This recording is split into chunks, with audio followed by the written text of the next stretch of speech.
The Silent Stare. Chapter 1. The Familiar Silence.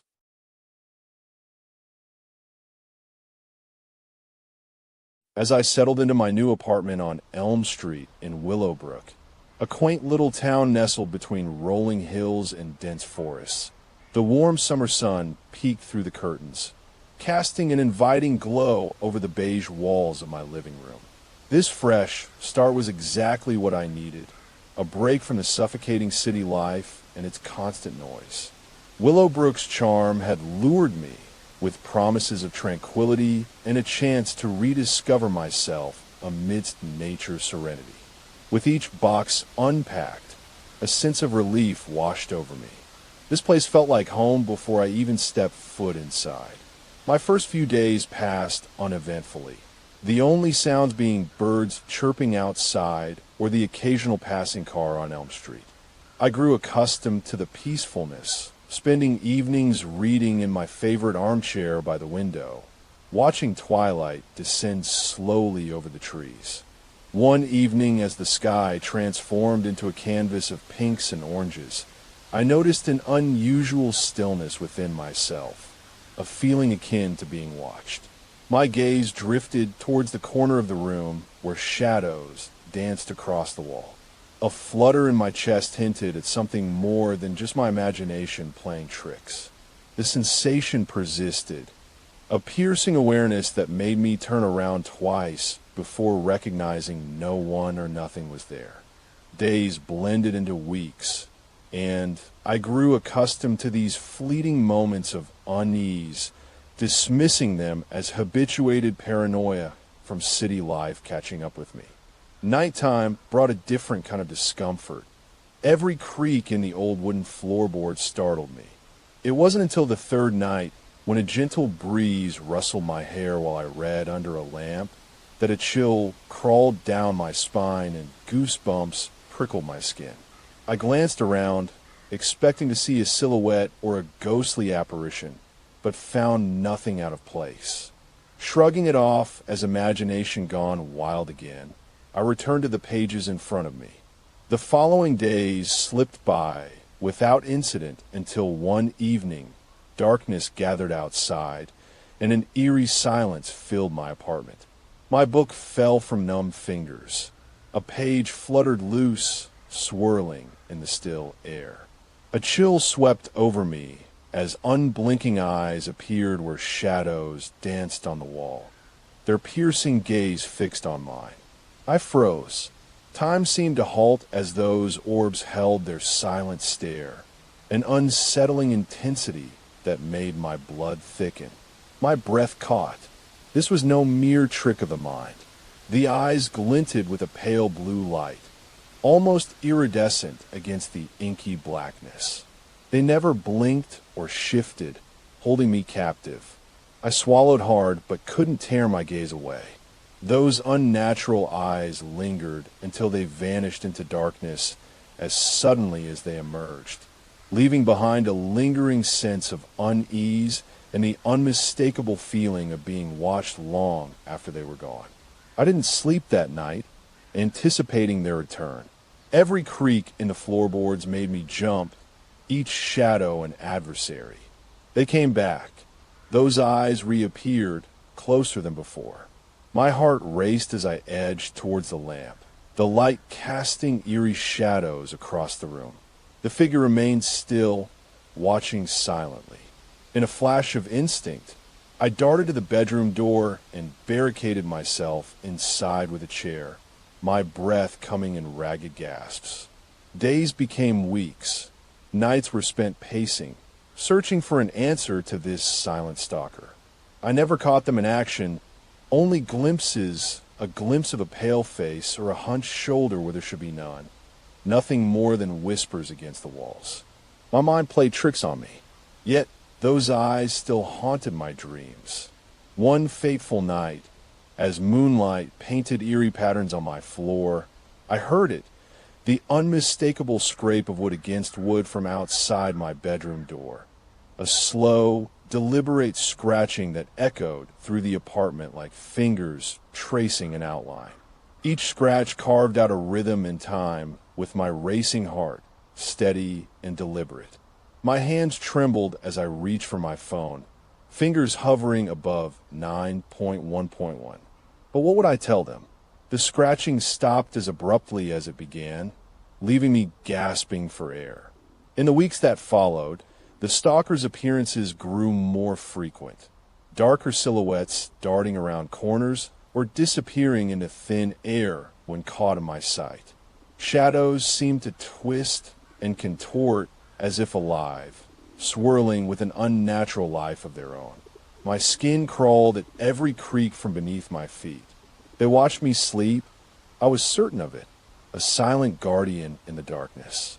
As I drifted off one morning, I awoke to find fresh scratches on my bedroom door, long, deliberate lines like claw marks gouging wood. A shiver coursed down my spine. There was no doubt anymore. The entity had a purpose here, and it wasn't just voyeurism.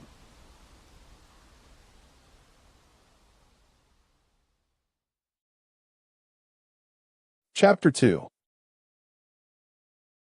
The Glowing Eyes.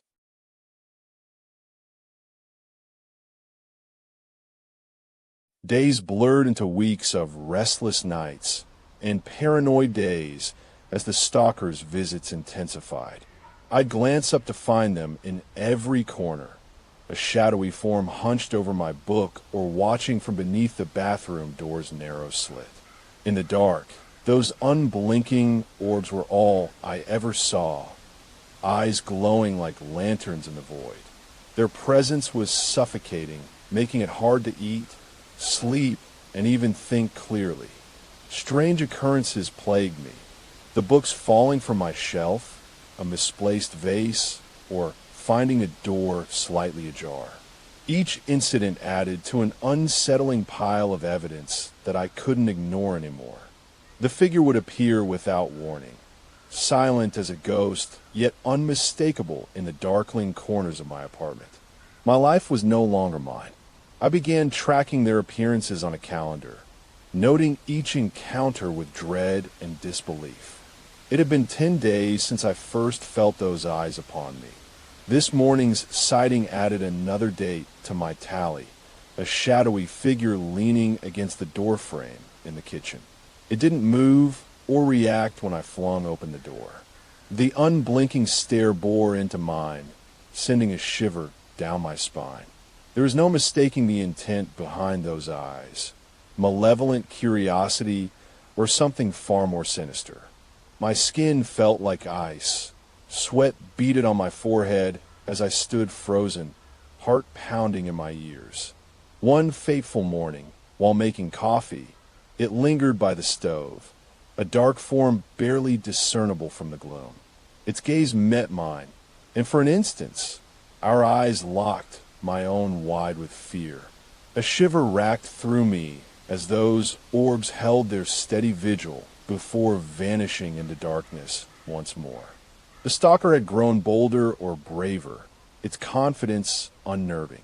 My days blurred together in a haze of suspicion and dread, a perpetual state of vigilance while waiting for the inevitable. It always watched, never close enough to touch but too near for comfort. I dared not venture out alone after sunset. One evening as I returned home from work, fatigue etched on my face. I glimpsed it hunched in a shadowy corner by the bookshelf, a silhouette with an elongated head and long limbs that seemed to stretch toward the ceiling. The figure's posture remained unnatural, as if observing me, but still no movement. As night fell, I grabbed a flashlight from the kitchen counter, determined not to be outmaneuvered again.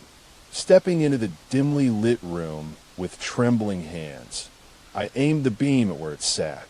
A flash of movement caught my breath, a shadowy form sprinting down the hallway toward my bedroom door.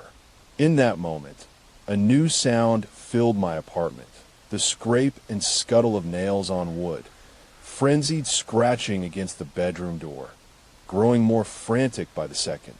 I clutched the flashlight to face an intruder. The scratching ceased as if anticipating my presence. A shuddering breath escaped me. There was no time for hesitation. With my back to the door and a shaking hand, I threw it open, the room cold and vacant, save for something crouching near the window. It turned with a fluid grace that sent unease through me, a hunched form of impossibly long limbs ending in sharp claws. They rose into an almost humanoid shape, but too twisted to be human. An elongated head with no face, hunched posture as if bowing, and wings like shadowy sails. My breath caught, eyes still unblinking, locked on mine. It rose from the floor, a creature of dark nightmares materializing before me in the light's beam. The weight of that gaze bore into my soul. It lunged for the window, glass shattered as it exited into night, leaving behind a smudged patch of darkness. In that moment of chaos, something primal awakened within me, a desire to face them. Clutching the flashlight, I pursued through broken glass and the torn curtain, landing on wet earth in my backyard, midnight sky above us. A black shape streaked across the patio stones, vanishing between trees where stars whispered secrets with each flicker of moonlight. They fled, abandoning me for now. It left behind a trail of shattered glass and a growing unease that threatened to consume me whole. I retreated back inside. The scratching resumed at my bedroom door, a frantic call for help, but only shadows answered. In the days that followed, our unspoken standoff continued, each night's encounter more brazen, watching for shadows as if waiting for something. And then nothing. The stalker ceased appearing at all.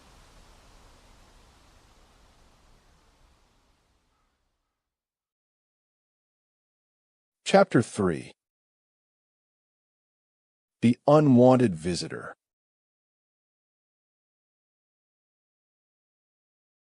A silence gripped me, a lull in their nocturnal performances. Nights stretched long with anticipation, dread mingling with a macabre hope. I dared to think it had tired of my company or moved on from me. But they returned, a sudden stormy night that heralded the stalker's return like a forgotten melody. A shape materialized near the kitchen sink, hunched and twisted, its wings now visible as ethereal darkness that seemed to swallow light. In a flash of clarity, I confronted them. I had to face this unending siege. Flashlight raised, I approached cautiously, eyes locking onto mine once more. "You shouldn't be here."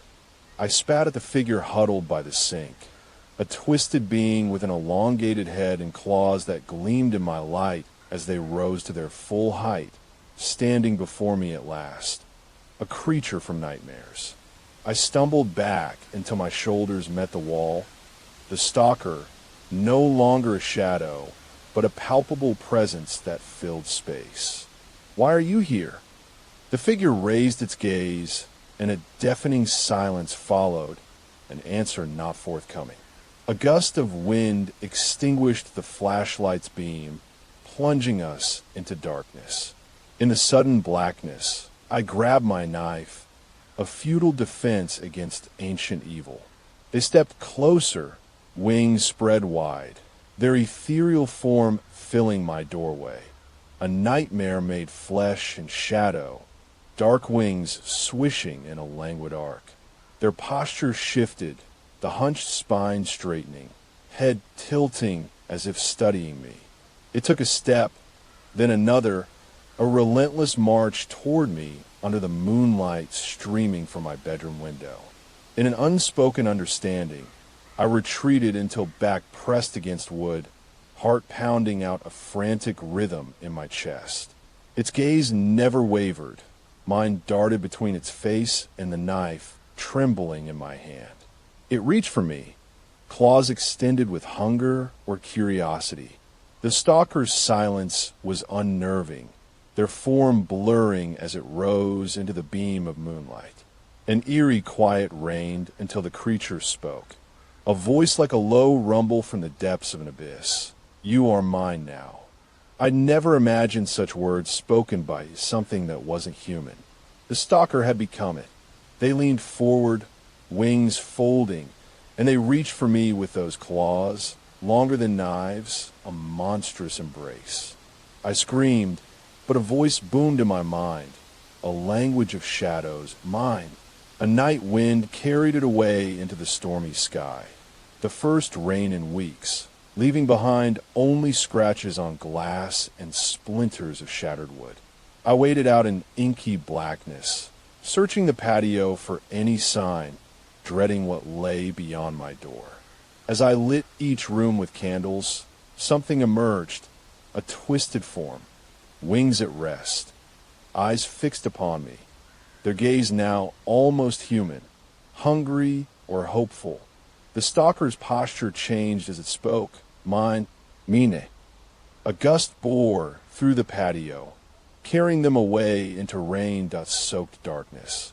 It had taken up residence in my home, the thing I'd never spoken to, a new occupant of the spaces we shared. The creature lingered no more. Neither did they appear, but every night a light would flicker out, each room consumed by an eternal shadow that whispered mine on lips not meant for tongues. It had claimed me. I was now part of its darkness, the stalker's companion in this place.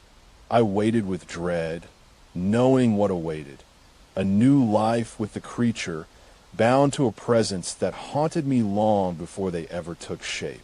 In that night, it spoke through my dreams, each word an echo, a language of shadows that filled my nightmares. And yet, Mine, in time, a name arose from our conversations. A voiceless mind echoed when no tongues were present, echoing into the days until I found solace in its company, the creature's words weaving with mine. And though I never knew what they meant, it was understood, a silent accord binding us like an unspoken contract. The stalker had taken my light and given me a dark companion that spoke through me. Mine,